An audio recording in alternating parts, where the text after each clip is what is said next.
Bom, boa noite. Meu nome é Eduardo Medeiros Branquinha, sou desenvolvedor Java aqui na Bluesoft. E eu vou falar um pouquinho sobre DynamoDB.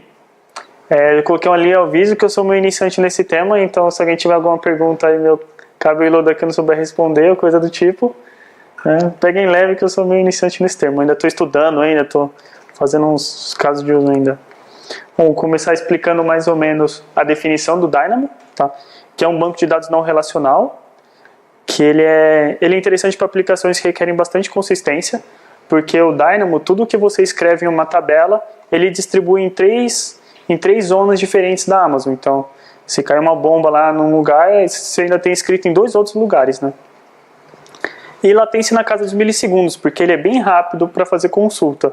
Se você tiver o seu EC2 na mesma instância do seu Dynamo, ele consegue fazer um request em menos de 10 milissegundos se você fazer uma busca pelo índice, então ele é bem rápido. O Dynamo, com relação ao que ele pode guardar, ele guarda tanto documento ou como ser um banco chave-valor. Ele é um banco de dados serverless no sentido de que você não tem um servidor de banco de dados. Então você não fala, pô, você sabe o servidor de banco de dados, tá? Você não consegue nem saber em que máquina que está sendo escrito os seus dados, sabe? Eu coloquei aqui esse Capacity Units, que ele é com relação à precificação do Dynamo. Quando você procura quanto que custa o Dynamo, você vê muito esse termo de Capacity Unit, que tem 2 tipos de Capacity Unit, que tem o Write Capacity Unit, que é capacidade de escrita, e o Read Capacity Unit, que é a capacidade de leitura. Então a precificação ela é bem baseada em quanto você escreve e quanto você lê das suas tabelas do Dynamo. Ele, inclusive, influencia mais do que o tamanho do seu banco. Tá?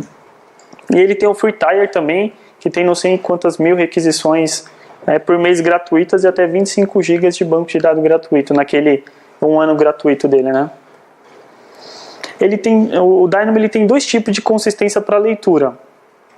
Ele tem o Eventual Consistent Reads, que é uma leitura, uma consistência eventual, né? Que ele é por default. E por que ele tem essa consistência eventual? Porque, como eu falei, ele está em 3 zonas dos seus dados. E, às vezes alguém fez uma inserção em uma das zonas e você, meio segundo depois requisitou o dado, pode ser que ele ainda não tenha sido espalhado pelas 3 zonas. E aí é que ele tem um delayzinho, mas é coisa de 1 segundo também. Mas se você for ver nas APIs do Dynamo, esses métodos aqui, por exemplo, como getItem, query, scan, eles têm um parâmetro que você consegue passar para ele, falando que você quer uma leitura consistente. Então, se você passa esse parâmetro como true, ele vai fazer uma consistência forte, que é o que eu vou explicar aqui um pouquinho depois, tá? Eu coloquei que isso influi no preço também, porque igual eu falei aqui dos Capacity Units, essa leitura eventual, ela custa mais barato do que a leitura forte, que é a que eu vou falar depois. Então você consegue fazer mais leituras eventuais do que leituras fortes. Né? Eu deixei um link aqui para a documentação que explica como funciona o modelo de consistência de leitura deles. Tá? A consistência mais forte, que custa um pouco mais cara no sentido daqueles Capacity Units, ele retorna o dado sempre que alguém fez um input, né, fez um post lá para salvar um dado e deu um 200 para ele. Se você fazer a leitura meio segundo depois, você já pega esse dado. Então você tem mais consistência.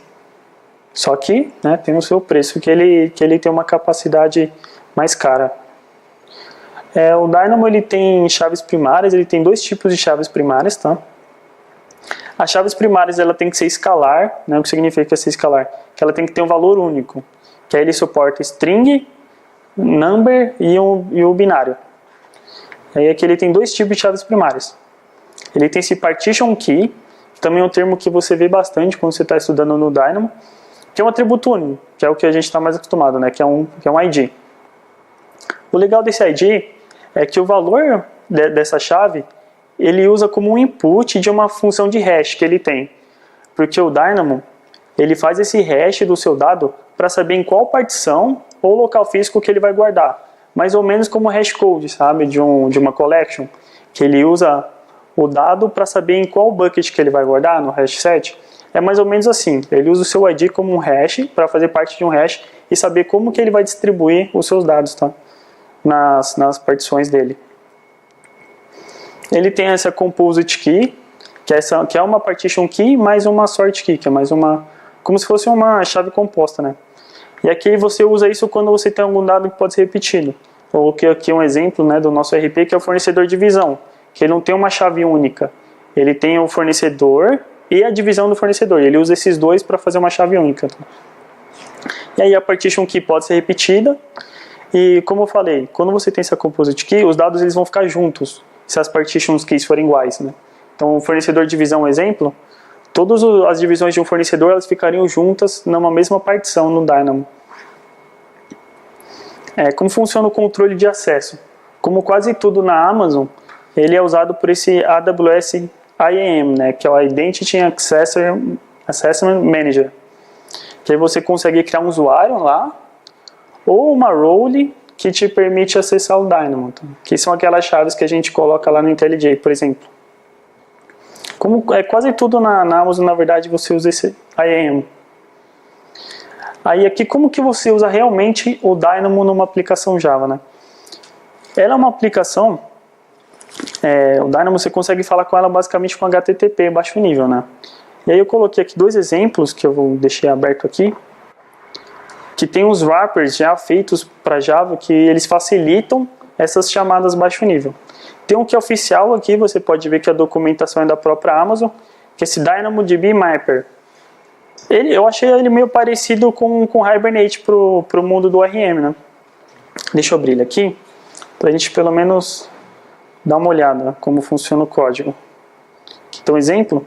Então você consegue ir colocando as anotações nas suas entidades, né? Você coloca aqui qual que vai ser a tabela, aí você coloca aqui as suas chaves primárias, os atributos e tudo mais, né? Bem parecido com o que a gente faz no mundo do JPA e do Hibernate. Descendo aqui, como que você usaria isso aqui, né? Você cria um client, que é uma conexão lá que você vai ter com o seu Dynamo, cria aqui um mapper e faz um setter e salva, sabe? Nada de outro mundo aqui pra gente. Aqui um outro exemplinho também, um pouco mais complexo, mas é bem simples, né? E o Spring também, como sempre, o Spring tem um facilitador para usar com Dynamo, que é esse carinha aqui, ó. Deixa eu abrir aqui para mostrar pelo menos a cara de como ficaria o código. Aqui, mesma coisa, né? Parecido com aquele mapper. Você consegue fazer as suas anotações para definir as suas tabelas, os seus atributos. Aí você consegue usar um CRUD, né? Que é aquele CRUD Repository parecido com aquele do Spring Data. Você consegue fazer a paginação também. E aí você faz uma classe de configuração que vai construir os seus bins pro mapper, né, que é comum também você fazer esse tipo de configuração. Então, usar o Dynamo com Java não é nada de outro mundo para quem já está acostumado a usar JPA e Hibernate e tudo mais. Aí aqui, eu coloquei como funciona a transação, né, que é uma coisa que a gente costuma se preocupar. Como funciona uma transação no Dynamo? Como é um banco não relacional, ele não tem suporte nativo para transação, porque bancos não relacionais normalmente que não ligam muito para esse tipo de coisa. Mas ele tem uma lib também em Java, né? Você pode ver que é da própria documentação da Amazon, que eu também deixei aberto aqui, que ele consegue fazer simular uma transação para você. Vou deixar aberto aqui. A gente dá uma olhada como que ele faz isso.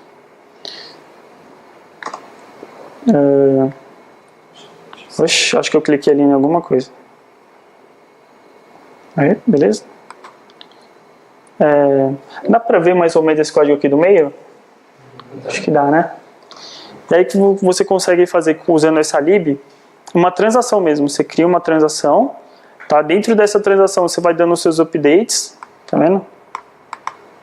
Deixa eu descendo aqui, você faz 3 updates, por exemplo, e no final você dá um commit. Bem parecido com a transação que a gente está acostumado também. E como que ele consegue fazer isso? Ele vai salvando esses seus updates em uma tabela secundária. Quando você faz as coisas aqui, esses updates, ele não faz direto no seu banco, ele vai guardando em uma tabela meio que temporária. Então ele mandou fazer o update, ele guarda esse comando aqui. Mandou fazer o update, ele vai guardando os seus comandos, e aí quando você dá o commit, ele pega todos os comandos que ele está nessa tabelinha temporária e joga tudo de uma vez. E assim ele consegue meio que emular uma transação. Eu não achei essa lib para outras linguagens, achei só para o Java. Isso que é o que interessa a gente mesmo, então beleza.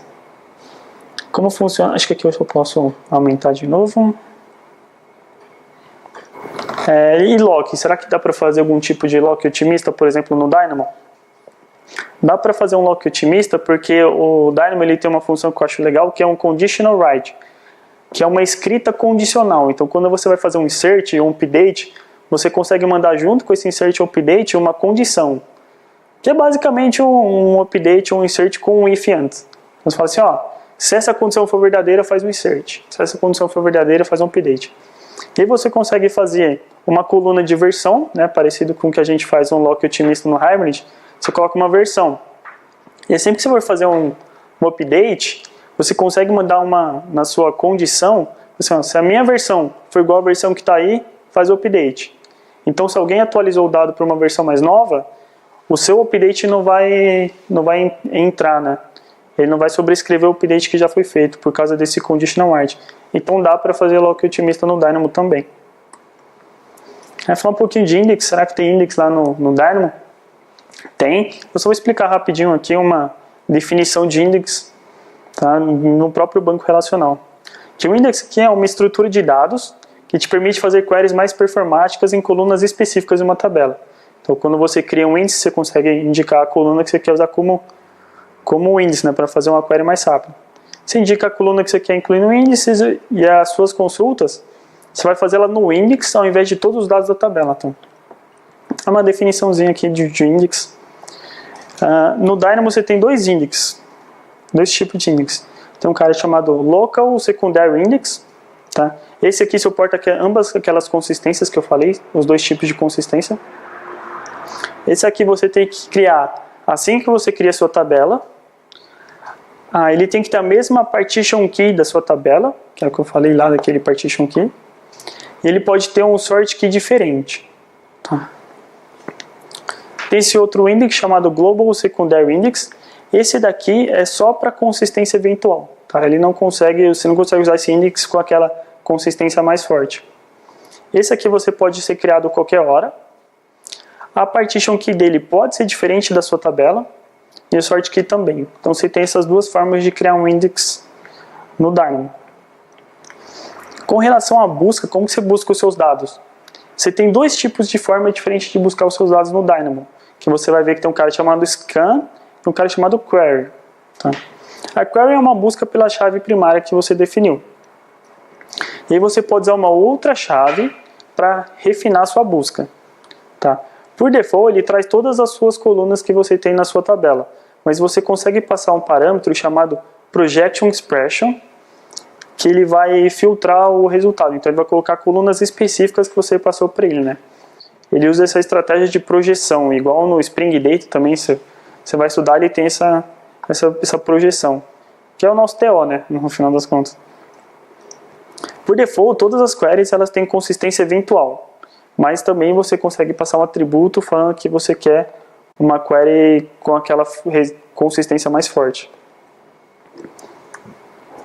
O scan ele busca a tabela inteira e depois aplica os filtros que você quer. Então você consegue fazer, você não precisa buscar pelo index, você consegue fazer uma query um pouco mais diferente, só que ele busca todos os dados e depois filtra eles. Então aqui eu já até coloquei uma dica que você consegue paginar isso. É sempre interessante você fazer essa paginação quando você está fazendo o scan. O Dynamo ele tem um cache meio que específico para ele, que é esse DynamoDB Accelerator, que se você vai lá no console está escrito DEX. Ele é um cache aqui, eu coloquei um exemplo aqui quando eu estava estudando o cache, que eu vi esse exemplo que é um lanche do McDonald's. Como funciona o cache? O cache é um cara que fica entre a sua aplicação e o seu banco para agilizar as consultas e aliviar um pouco o seu banco de dados. Aqui eu coloquei esse exemplo de lanche no McDonald's. Igual às vezes quando você vai no McDonald's pegar um Big Mac, às vezes a pessoa nem faz, ela só vira assim, já pega um Big Mac e já te dá. Você fala, caramba, já estava pronto. Porque ela tem certeza que alguém que está na fila vai comprar um Big Mac. Então ele deixa pronto e deixa ali facinho. Isso é um tipo de cache, né? O que é esse DEX?